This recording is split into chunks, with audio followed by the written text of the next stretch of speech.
Salute family, it's Adon of PlayStation, and today we're taking a look at a game I've been following for a hot minute now called Ill. PlayStation just dropped a developer Q&A blog, and I wanted to break it down for you real quick. If you've been keeping an eye on this one like I have, or if you're just curious what all the buzz is about, this will get you up to speed. Now, if you didn't know, Ill did drop a crazy, insane trailer during Summer Game Fest a few weeks back. I was actually there live at the YouTube theater, and A, it was awesome to finally see something from the devs, and B, witness a live reaction to that crazy, insane trailer. So if you haven't had a chance to check out the trailer, I highly suggest you do so. So without further ado, let's dive into the blog here. So it looks like PlayStation talked with two individuals, Maxim and Oleg, who are the co-founders and artists on this project, and kind of picked their brains about Ill. Kind of in the first part, they describe what Ill is. They say it's a story-driven action horror game with visceral visuals, gruesome moments, interesting inspiration, exploration, and wild ideas. That is a mouthful, but sounds really interesting, and a good mix of survival horror elements and first-person 3D action. Looks like they're trying to go for that balance between survival horror and action, which I personally love. Here's something I found interesting. They said, we're working to balance the parts where players are blank their pants from fright with parts where players are screaming because they're enjoying the intense action, shooting mechanics, and dismemberment. Wow. So I think it's really good and interesting that they are keeping that in mind, because sometimes games lean too heavy one way or the other, and knowing that up front they're trying to balance the action with just being straight up scared. I really like that. So moving further down, they talk a little bit about the game's story, which involves a mysterious fort in an Eastern European like setting overrun by monstrosities, which they've kept secret so far. I personally love that they're playing their cards close to their chest. A lot of times you see games coming out right now and they're just like telling the entire story, everything about the character, everything about the background. They don't really leave a lot of mystery, so I actually like that we don't know too much about what's going on. And they said they intend to keep it that way. I love that. Something else that really stuck out was that they want the world to feel isolated and hopeless. We want the players to feel how dark the mood is. I hope the audience will sympathize with the main character and his personal motivation. So clearly the character will be going through something. I don't know, maybe they're infected, maybe someone they know is infected, or something like that. So clearly the character will have a larger link to the environment. Here's a quote: "We want Ill to make you feel like the horror is physically happening to you." Wow. Okay, not just psychological tension or scripted scares, but a kind of grounded body level discomfort. The main thing that sets us apart is how we can combine hyper-realistic body horror with the reactive, tactile world. Enemies don't just die, they suffer, adapt, and mutate.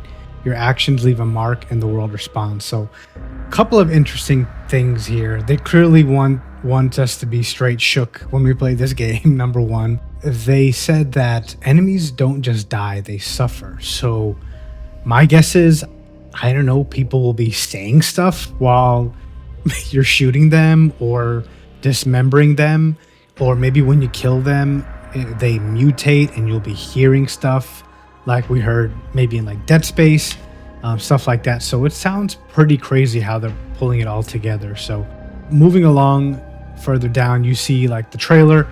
I'm fairly new to kind of posting gaming stuff on social media. I don't know like the triggers, the red flags. So I'm not going to play this trailer, but just know it is here on the blog if you want to watch it. Like I said, it's a pretty crazy trailer, and I do think if you're interested in this game, you should watch it, because you see like the level of detail they've put into some of the animations and some of the characters and like the grotesque horror that they're talking about. For example, something I remember in the trailer is like when you shoot one of the Ill's arms off, it like stops for a second and looks at its arm, like it recognizes that you shot it, and it's like, whoa, what just happened to me? So I thought that was a very interesting level of detail. So definitely worth checking out. I'm not going to play it just to be safe, but it is there in case you're interested, and I highly recommend checking it out.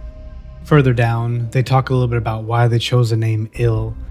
They said they wanted a short, striking name that when you write it, it looks like a logo.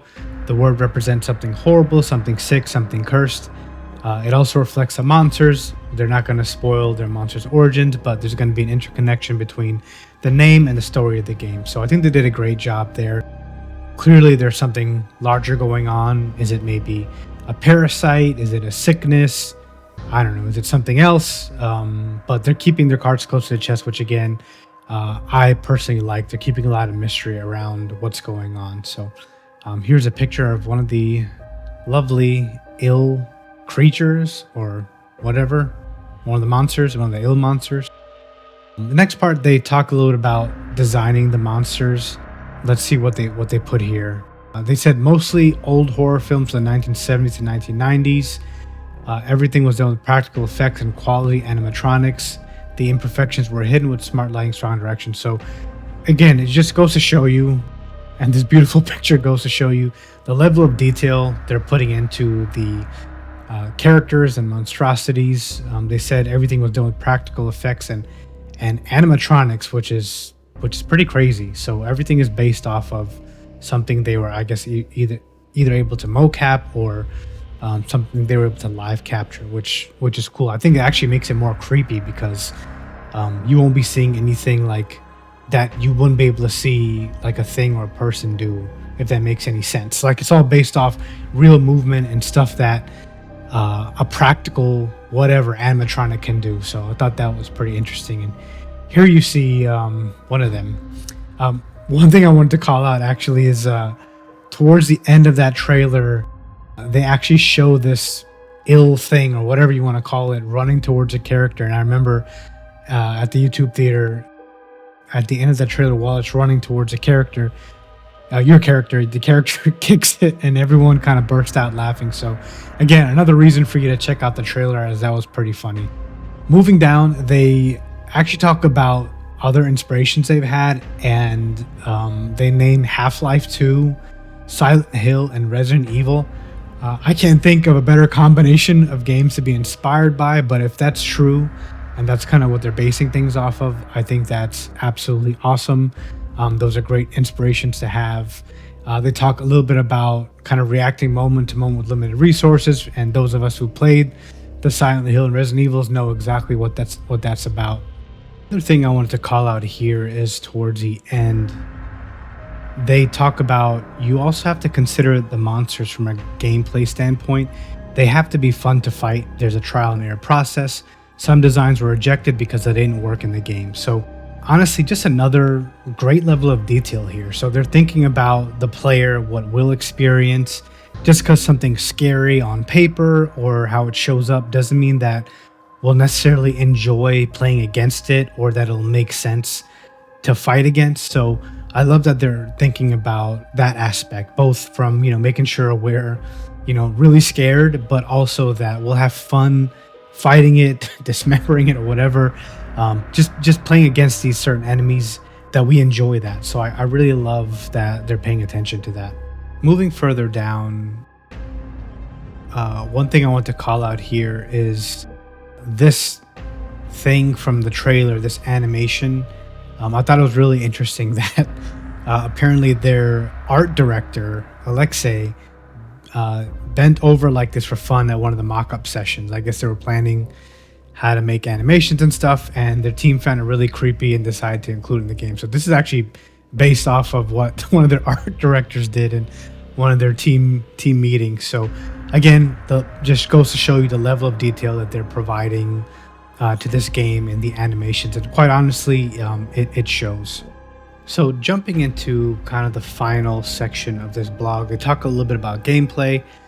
You explore, you use resources, you find and upgrade weapons. So I guess upgrading weapons confirmed. You can use resources to craft and update weapons. So you can upgrade and update. I'm not sure what the difference is, but we can do both of them. You'll need to manage your inventory, of course, because resources are limited. Again, those of us who played survival horror games are well versed in that aspect. So I guess that kind of means we will need to pay, it's not going to be a full-on Call of Duty style action game. Obviously, it's going to be something where you will have to maybe pick and choose your battles.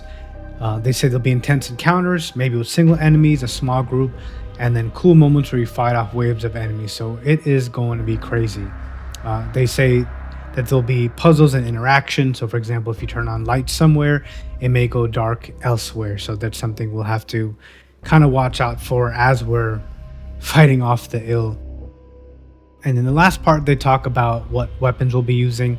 So we've got the tried and true stuff like a shotgun, an AK, we've got a revolver, a sniper rifle, and then not to spoil, but there'll be fun and crafty weapons. So maybe we'll be able to craft weapons off resources we find that are going to be crazy and different.